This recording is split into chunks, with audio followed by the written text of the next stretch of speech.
కొంతమంది డబ్బు పలుకుబడి ఉంది కాబట్టి ముందుకు వెళ్ళిపోయింది. అంటే కబ్జాస్ ప్లేసే కదా అది, సామాన్య ప్రజలనే వదలలేదు. ప్రతి ఒక్కరికి ఖచ్చితంగా రేవంత్ రెడ్డి పరిపాలనలోనే బుద్ధి ఖచ్చితంగా వస్తుంది. ప్రజల కోసమే చేస్తున్నాడు. ప్రజలు ఎవరు ఇబ్బంది పడద్దండి. చిన్న స్థాయి నుంచి నరుక్కుంటూ వస్తేనే పెద్దవాళ్ళు దొరుకుతారు. పెద్దవాళ్ళు తప్పించుకోవడానికి రెడీగా ఉన్నారు. దేనికైనా దిగజారుతారు. ఇలా దిగజారడం వల్లే ఇప్పుడు రేవంత్ రెడ్డి ముందుకు. ఫస్ట్ రేవంత్ రెడ్డి గెలవంగానే వీళ్ళిద్దరు నాగార్జునకి గిఫ్ట్ ఇచ్చాడా లేదా? బొక్కే ఇచ్చాడు, ఇంత పెద్ద బొక్కే. ఆ బొక్కేని తీసుకొని మళ్ళీ పెట్టాడు వెనుక నుంచి రేవంత్ రెడ్డి. దోచుకోవడం అనేది హైదరాబాద్లో చాలా దోచుకున్నారు. అలా తీసుకురావడానికి ఇలా వెలికి తీస్తుంటే ఈమె ఇంకోటి తీసుకొచ్చింది. అంటే ఈ టాపిక్ని డైవర్ట్ చేయాలని చెప్పేసి ఇంకోటి తీసుకొచ్చింది అది. సో ప్రస్తుతం ఇప్పుడు హైదరాబాద్లో జరుగుతున్న హైడ్రా గురించి ఏం చెప్తామంటే ఏముంది, వాళ్ళు ఏదో కొట్లాడి ప్రజల మీద తీసుకొని వస్తున్నారు. ఇప్పుడు ఫిల్మ్ ఇండస్ట్రీలో లేడీస్ని మాత్రమే లేడీస్ అన్నట్టు మాట్లాడుతున్నారు. అంటే పక్క వాళ్ళ లేడీస్ కదా. మన తెలంగాణలో జరిగింది, మన నంద్యాలలోనూ కూడా జరిగింది. చిన్న పాప మీద రేపులు జరిగినా అవి మాట్లాడుతులేరు. అవసరం లేదు. ఈమె మీద ఏదో చిన్న పోస్ట్ వచ్చిందని చెప్పేసి ఈమె గొడ్డలు ఇప్పుకొని తిరిగినప్పుడు ఎవడు కామెంట్ చేయలే. ఈ ఫిల్మ్ ఇండస్ట్రీ ఎవడు రాలే ముందుకు. గొడ్డలు ఇప్పుకొని తిరిగి సోషల్ మీడియాలో తిరిగినప్పుడు ఎవరు రాలే. ఈరోజు ఏదో చిన్న మాట అన్నారని చెప్పేసి, అన్నది బాయ్స్ కాదు లేడీసు. సాటి లేడీసే అన్నారంటే ఎంత దిగజారింటే అని వింటారు. అది కూడా చూసుకొని మాట్లాడాలి. ఎట్టి పరిస్థితుల్లో సమంత గారి గౌరవాన్ని తగ్గించే విధంగా మాట్లాడలేదు కొండా సురేఖ గారు. అదొకటి అర్థం చేసుకోవాలి. ఆమెను గౌరవించి ఆమె అట్లా అనేసి మాట్లాడలేదు. ఆమె దగ్గర ఫోర్స్ పెట్టారు ఆమె మీద. దానికి కారణం ఈయన అనేసి మాట్లాడుకొచ్చారు. దానికి నిజంగా మేమందరం బాధపడ్డాం. మేమందరం అట్లా వ్యక్తి పేరు పెట్టి చెప్పడం తప్పు విషయం అనేసి మాకు కూడా అనిపించింది. అప్పుడే పార్టీ వాళ్ళు కూడా కొండా సురేఖ గారి మీద ఆమె కూడా వ్యక్తిగతంగా, ఆమె ఒక మహిళనే కదా, ఒక మహిళ కదా, ఎవరైనా మనం చెప్తారో మనం ఇది తప్పు చెప్పామా అనేసి ఉద్దేశంతో ఆమె సారీ చెప్పడం కూడా జరిగింది. సో ఆ తర్వాత కూడా అంటే పాలిటిక్స్లోకి పర్సనల్ లైఫ్ని తీసుకొచ్చి ఇలా రుద్దడం కూడా కరెక్ట్ కాదు కదా. సో చాలామంది పొలిటీషియన్స్ ఇలానే చేస్తున్నారు. దీనిపై మీ అభిప్రాయం ఏంటి? అంటే ఇది పొలిటీషియన్ చేసిందే టీఆర్ఎస్ పార్టీ కదా. సినీ ఇండస్ట్రీని ఎవరు తీసుకొచ్చారు? గతంలో ఎవరు తీసుకురాలే కదా. ఇది వీళ్ళను బయటికి డ్రగ్స్ విషయంలో ఒక్క సిటీలో, హైదరాబాద్ సిటీలో పరంగా చూసుకుంటే డ్రగ్స్లలో ఎంతమంది కుటుంబాల పిల్లలు, ఎంతమంది స్టూడెంట్లు ఆగమవుతున్నారు అనేసి ఒకసారి తెలుసుకోవాలి. ఇదంతా తీసుకొచ్చింది డ్రగ్స్ విషయం కానీ, ఫోన్ ట్రాప్ విషయం కానీ తీసుకొచ్చిందంతా కేటీఆరే కదా, బీఆర్ఎస్ పార్టీయే కదా. దానికి పూర్తి బాధ్యత కూడా బీఆర్ఎస్ పార్టీ వహించవలసి వస్తుంది. ఈయనన్నిటికీ కారణం ఒక తేనె తట్టు మీద రాయి వేస్తే ఆ తేనె తట్టు ఎట్లా బయటకు వచ్చిందో ఇదంతా గందరగోళానికి కారణం ఎవరంటే కేటీఆర్ గారు. దానికి సరే ఆమె చెప్పింది ఫస్ట్ రోజు ప్రెస్ మీట్లో చెప్పినప్పుడు హరీష్ రావు గారు క్షమాపణ చెప్పారు. అదేవిధంగా అవును మాకు తెలియకుండా మా ఫాలోవర్స్ ఎవరో చేశారమ్మా, ఒక మహిళగా మీకు ఒక గౌరవప్రదంగా మీకు సారీ చెప్తున్నాం అనేసి అంటే ఆ సమస్య అప్పటికే సమసిపోయేది. కానీ అది కాకుండా ఇంకా రెచ్చిపోయే విధంగా, రెచ్చగొట్టే విధంగా మాట్లాడడం ద్వారా ఆమె అప్పటికి చెప్పారు, నేను అది చెప్పడం వాళ్ళ కుటుంబానికి చెప్పడం తప్పువే అనేసి క్షమాపణ చెప్పడం కూడా జరిగింది. Hi bro. Hi bro. Hi. రాను బ్రో. ఓకే, చూసావు ఎవరో న్యూస్? చూసాం బ్రో. ఇప్పుడు మెయిన్గా మ్యాటర్లోకి వెళ్ళిపోదాం. అసలు సమంత లైఫ్ ఇష్యూకి సంబంధించి వీళ్ళు ఇలా మాట్లాడడం నీకు ఏమనిపిస్తుంది? అసలు పొలిటీషియన్స్ ఒక మంచి గౌరవమైన పొజిషన్లో ఉంటూ ఆవిడ ఫారెస్ట్ మినిస్టర్ ఆవిడ ఇలా మాట్లాడడం అది నిజంగా తీసుకోలేకపోతున్నాం. అలా మాట్లాడి ఉండకూడదు. దీన్ని మీరు ఎలా భావిస్తున్నారు? నిజంగా కొండా సురేఖ మేడము అంటే తను మన ఫారెస్ట్ మినిస్టర్గా పనిచేస్తుంది. అంటే తను ఎందుకు అంత సీరియస్ అన్న దాని గురించి అంటే అబ్జర్వేషన్ చూస్తుంటే ఏమంటే, అంతకుముందు తను మన రఘునందన్ రావుతో దండేసుకుందన్నమాట. ఆ దండ అంటే రఘునందన్ రావు బీజేపీ పార్టీ, ఈమెమో కాంగ్రెస్ పార్టీ. సో వీళ్ళిద్దరు కూడా ఒకటే, అంటే వీరు కాంగ్రెస్ పార్టీ బీజేపీ పార్టీ ఒకటే అన్నట్లుగా దండ చూసి చాలా మంది టీఆర్ఎస్ వాళ్ళు అంటే హరీష్ రావు ఫోటో ఉంది, ఆ ట్వీట్ ఎవరైతే అయినా హరీష్ రావు ఫోటో ఉండి అలా నెగిటివ్గా వేసారన్నమాట. అలా కళ్యాణ రక్షణ తీసుకోండి అన్నట్లు. అంటే ఒక ఇద్దరు కూడా మంచి హోదాలో ఉన్న వ్యక్తిని పట్టుకొని ఆ ట్వీట్ వేసిన తప్పు ట్వీట్ వేసిన ఎవరైతే ఆయన ట్వీట్ వేసాడు, ఆయన ఫోటో హరీష్ రావు ఫోటో ఉంది తప్ప.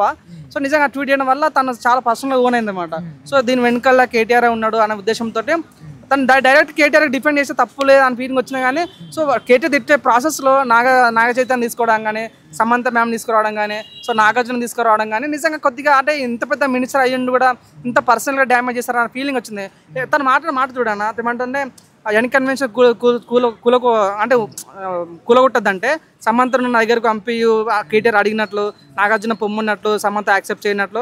అంటే నిజంగా ఒక మినిస్టర్ అయ్యుండి ఇట్లా మాట్లాడడం కరెక్ట్ కాదు. మనం ఇప్పుడు ఒకటి అనుకుందాం, జస్ట్ కామన్ గా ఆవిడకి నిజంగా ఒకవేళ ఆవిడ అంత పొజిషన్ లో ఉండి జస్ట్ ఒక కామన్ సెన్స్ తో ఆలోచించుంటే ఆవిడ ఈ మాట అని ఉండదు. ఎందుకంటే అండ్ అలాంటి థాట్ ప్రాసెస్ లో ఉండి నిజంగా అలాంటి జరిగే అసలు అవకాశమే లేదు. ఓకే, ఆవిడ వెళ్ళదు, అలాంటి జరగదు కూడా. అసలు అక్కడేం జరిగింది అనేది ఎగ్జాక్ట్ గా ఈవిడికి ఎలా తెలుస్తుంది? ఈవిడ వేరే పార్టీ, ఈవిడకి సంబంధం లేదు. ఎవడో ఏదో సమాచారం ఇస్తే దాన్ని విని మాట్లాడడం ఎంతవరకు కరెక్ట్? ఇప్పుడు ఎంతమంది జీవితాలు ఇప్పటికి రోడ్డును పడ్డాయి ఇండస్ట్రీ నుంచి. ఇప్పుడు మళ్ళీ సమంత మళ్ళీ వచ్చింది. నన్ను అడిగితే ఈ సంవత్సరంలో అక్కినేని ఫ్యామిలీ వినపడంత పేరు ఇంకెవరు వినపడలా. ఎన్ కన్వెన్షన్ కానీ, దానికి ముందు ఇప్పుడు బిగ్ బాస్ తర్వాత దానికి సంబంధించి కానీ, శోభితా ధూళిపాల మ్యారేజ్ కానీ, ఆ వేణుస్వామి ఇష్యూ కానీ ఎక్కువ వీళ్ళే వినపడతా ఉన్నారు ఈ ఇయర్ మాత్రం. నేను చెప్పాను, మీరు చెప్పేశారు ఆల్రెడీ. సో నిజంగా ఏంటంటే నేను అవునాను కాదన్నా ఆ మాటలా పర్సనల్గా మాట్లాడమని నచ్చలేదు అన్న. ఏంటంటే కేటీఆర్ నిజంగా అంటే కేటీఆర్తో డిపెండ్ రాజకీయ పరంగా వాళ్ళ ఎత్తులు పై ఎత్తులు తీసుకుంటే తప్పులేదు. కేటీఆర్ నువ్వు అంటే నువ్వు మీ టీఆర్ఎస్ పార్టీలో ఒక దిగ్గజం ప్లేస్ ఉన్నావు, నీ ప్లేస్లో ఒక దళితులు పెట్టు, అట్లా క్వశ్చన్ లేదా తప్పలే. పార్టీ పరంగా పోరాటం తప్పేం లేదన్న. కానీ నిజంగా అంటే పర్సనల్గా మాట్లాడడం ఇంకో మాట ఏంటంటే కేటీఆర్ వల్ల చాలా మంది హీరోయిన్లు తొందర పెళ్లి చేసుకుని బయటికి వెళ్ళిపోతుండ్రు. కేటీఆర్ రేవ్ పార్టీకి కూడా సంబంధం అట్లా మాట్లాడాలనేది చాలా బాధ అనిపించింది. అంతేందుకు ఈ పొద్దున తను సారీ చెప్పింది. తను ఏమన్నా అంటే నాగ చైతన్య సమంత విషయంలో మాట్లాడిన తప్పే వాళ్ళు ట్వీట్ చేశారు. నాకు కూడా చాలా బాధ అనిపించింది. తను కూడా రిలైజ్ అయిపోయింది. కానీ తను ఏమంటుందంటే అయినా సరే కేటీఆర్ విషయం తగ్గేది అని చెప్పింది. సో రాజకీయ పరంగా పోరాటం తప్పేం లేదు. కానీ ఒక పర్సనల్ లైఫ్లో మీ రాజకీయ ప్రలోభాల కోసం ఒక సినీ ఇండస్ట్రీ వాళ్ళని వాడుకోవడం తప్పు. ఈరోజు కూడా చాలా బాగా అనిపించింది. అంటే మొన్న ఎన్ కన్వెన్షన్ కూల్చినప్పుడు ఏ సినీ పెద్దవాళ్ళు కూడా మాట్లాడలేరు అన్నమాట నాగార్జున సపోర్ట్గా. కానీ ఈ రోజు నిజంగా నాగార్జున సపోర్ట్ మారుతుంటే ఇది కాదు ఐకమత్యమైన ఫీలింగ్ అనేది. చాలా మంది చిన్న చిన్న హీరోలు కూడా సినిమా ఫీల్ వాళ్ళు అంటే వెనుకంటే నిజంగా ఇట్లా మాట్లాడడం తప్పని చాలా ప్రతి ఒక్కరు మాట్లాడతారు. నిజంగా తప్పు ఏదైనా వాళ్ళ రాజకీయ ఇప్పుడు నేను ఏ పార్టీ ఉన్నప్పుడు కూడా మాట్లాడిన తప్పు, నిజంగా మేడం మాట్లాడిన తప్పు. కాబట్టి నిజంగా మా ఆమె కూడా సారీ చెప్పింది. సో ఈ మాట దయచేసి మీడియా వాళ్ళు కూడా ఎక్కువ పెద్ద చేయొద్దని కోరుకుంటున్నా. దానిపైన మన సమంతమైన ట్వీట్ చేసింది, నాగార్జున ట్వీట్ చేశారు, మన అమలమైన ట్వీట్ చేసింది. సో ప్రతి వాళ్ళ మొత్తం సినిమా ఫీల్ మొత్తం ట్వీట్ చేస్తారు. ఎందుకంటే కొండ సురేఖ మేడం మాట్లాడింది చాలా తప్పు. అంటే పర్సనల్గా సమంత విడిపోవడానికి కారణం, నాగ చైతన్య సమంత విడిపోవడానికి కేటీఆర్ కారణం అనేది తప్పు. కాబట్టి దయచేసి ఇట్లాంటి మాటలు మీరు ఒక మంచి ప్లేస్లో ఉండి ఇట్లా మాట్లాడడం అనేది ప్రజలకు నచ్చలేదు. మీరు మినిస్టర్కి మేము రెస్పెక్ట్ ఇస్తాం. కానీ ప్రజలుగా మాకు అనిపించే పాయింట్ ఆఫ్ అంటే ఇప్పుడు సహజంగా ఆంధ్రప్రదేశ్లో ఇవి బాగుంటున్నాయి. అంటే పర్సనల్గా డ్యామేజ్, పర్సనల్గా కొట్టాలని ఆంధ్రప్రదేశ్లో ఎక్కువ ఉంటుండే. కానీ ఏమో తెలంగాణలో కూడా ఎందుకు ఈ రకంగా పర్సనల్గా రాజకీయాల్లో మాట్లాడుకుంటారని కొద్దిగా బాగా అనిపించింది. సో క్లీన్ పాలిటిక్స్ చేద్దాం, ఒకరిపైన ఒకరు ఇట్లా నిందలు మొప్పుకోవడం కన్నా సో ప్రజల సమస్యమే పోరాడడం అనేది చాలా ఇంపార్టెంట్. కాబట్టి దయచేసి పర్సనల్ డ్యామేజ్ చేసుకోవద్దని ప్రతి ఒక్క రాజకీయ నాయకునికి అట్ ది సేమ్ టైం మనం ప్రజలందరూ కోరుకుంటున్నాం. గతంలో కూడా యాక్చువల్గా వచ్చాయి కొన్ని రూమర్స్, ఏంటి కేటీఆర్ సమంత ఏదో రిలేషన్షిప్ అన్నట్లు ఏదో కొంచెం వచ్చాయి అనమాట. కొంతమంది మొన్న శోభితా ధూళిపాలతో మ్యారేజ్ అయిన తర్వాత కొంతమంది జర్నలిస్టులు, అనలిస్టులు వీళ్ళందరూ మీడియాకి ఎక్కి అసలు ఎందుకు శోభితాని పెళ్లి చేసుకున్నాడు, ఇదివరకే రిలేషన్షిప్లో ఉన్నారా లేదా, అసలు ఏంటి కారణం అని మాట్లాడుకుంటూ టాపిక్ వచ్చినప్పుడు ఈ కేటీఆర్ గారి టాపిక్ కూడా వస్తుండే. కానీ అది ఎంత మాత్రం నిజమైందో తెలియదు. బట్ ఇప్పుడు చూస్తే ఏమో అది నిజమే అన్నట్టుగా ఆవిడ చెప్తోంది. అసలు ఏంటి ఆవిడ ఉద్దేశం అనిపించింది మీకు? మనం చూసుకున్నట్టయితే ఇప్పుడు నేను కొండ సురేఖ స్టేట్ మినిస్టర్గా ఉండి ఆమె వ్యాఖ్యలు చేయడం చాలా తప్పు. ఏంటంటే కేటీఆర్ గారికి, ఎక్స్ మినిస్టర్ గారికి వాళ్ళని సమంత గారు నాగార్జున కొడుకు చైతన్య గారు విడాకులు తీసుకున్నారు అని అన్నారు. కానీ అది మాత్రమే చాలా అంటే చాలా తప్పు. అమెరికన్ కాకుండా చాలా వరకు లేడీస్ వాళ్ళకి కూడా చాలా ఇబ్బంది అనిపించే మాటలు ఇవి. ఇంకొకటి నిన్న కేటీఆర్ గారు కూడా న్యూస్లో చెప్పారు, బ్రేకింగ్ న్యూస్ చాలా తప్పు, 24 hours మీరు సారీ చెప్పాలా అని చెప్పారు. కానీ దాన్ని కేటీఆర్ మాత్రం చెప్పలేదు. సమంత గారికి, అక్కినేని నాగార్జున గారికి చెప్పింది సారీ. కానీ ఇది మాత్రం not the correct way to talk. సరే, ఇప్పుడు యాక్చువల్గా ఇండస్ట్రీలో ఇప్పటికి చాలా వరకు చాలా బ్యాడ్ నేమ్ ఉంది. ఈ మధ్యకాలంలో జానీ మాస్టర్ అండ్ రాస్తారు ఇష్యూ, నిన్న కాక మొన్న అతని పేరేంటి influencer, YouTube influencer Harsha Sai. So వీళ్ళందరూ ఈ పేర్లు బయటకు వస్తున్నాయి. సో ఇట్లాంటి టైంలో ఇండస్ట్రీ మొదలే కాస్టింగ్ కోచ్లని అవని ఇవని చెడ్డ పేర్లు ఉంటాయి. ఇప్పుడు సడన్గా ఇలాంటివి బయటకు వస్తున్న ఇండస్ట్రీకి బ్యాడ్ నేమే కదా? బ్యాడ్ నేమే. కానీ యాజ్ అ స్టేట్ మినిస్టర్ మన స్టేట్ని ప్రొటెక్ట్ చేయడంగా ఒక విధంగా అయితే తను కేటీఆర్ వల్లనే వీళ్ళిద్దరు విడాకులు తీసుకోవడం అయింది. రేవ్ పార్టీలు, పబ్బులు అవి చాలా ఎంకరేజ్మెంట్ ఇచ్చిండు కేటీఆర్ అంటే మాత్రం చాలా తప్పు. యాజ్ ఏ తను మినిస్టర్గా ఉంటే మా యూత్ కానీ వేరే వాళ్ళకి కానీ చాలా చేసిండు. ఐటీఎఫ్స్ కానీ చాలా వేరే పథకాలు కానీ తీసుకొచ్చింది. కానీ ఇంతవరకు న్యూస్ అయితే తినలేము. బట్ తను అనడం మాత్రం చాలా wrong. Political to personal life కి లాగడం అనేది ఎంత మాత్రం అనిపిస్తుంది. This is not the right way అట్లా తను తీసుకురావడము. తను సమంత నాగార్జునకి ఇంతకు ముందు కూడా డెమాలిష్ అయింది కన్వెన్షన్ హాల్ అని, దీనికి ఏమైనా రిలేటివ్ ఉందా, ఏమైనా సంబంధం ఉందా అని కూడా చాలా మందికి థాట్స్ వస్తున్నాయి. ఆవిడ మెయిన్ గా చెప్తోంది ఏంటంటే ఎన్ కన్వెన్షన్ వాళ్ళ ప్రభుత్వం ఉన్నప్పుడు కూల్చేయాల్సింది, బట్ ఆపడానికి సమంతను పంపాలి అన్నట్టుగా ఏదో పెడితే దాన్ని నేను రిక్వెస్ట్ అదే నాగార్జున గారు సమంతని రిక్వెస్ట్ చేస్తే ఆవిడ ఒప్పుకోకపోగా ఆవిడని విడాకులు ఇచ్చి పంపించేశారని ఆవిడ చెప్తోంది మెయిన్గా.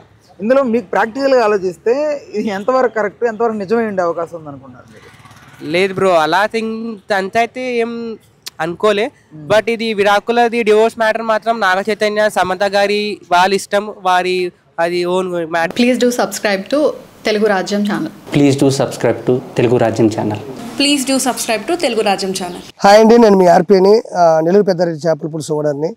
మీరు తెలుగు రాజ్యం అనే ఈ యూట్యూబ్ ఛానల్ సబ్స్క్రైబ్ చేసుకుని మంచి మంచి వీడియోలతో వస్తారు. Thank you so much.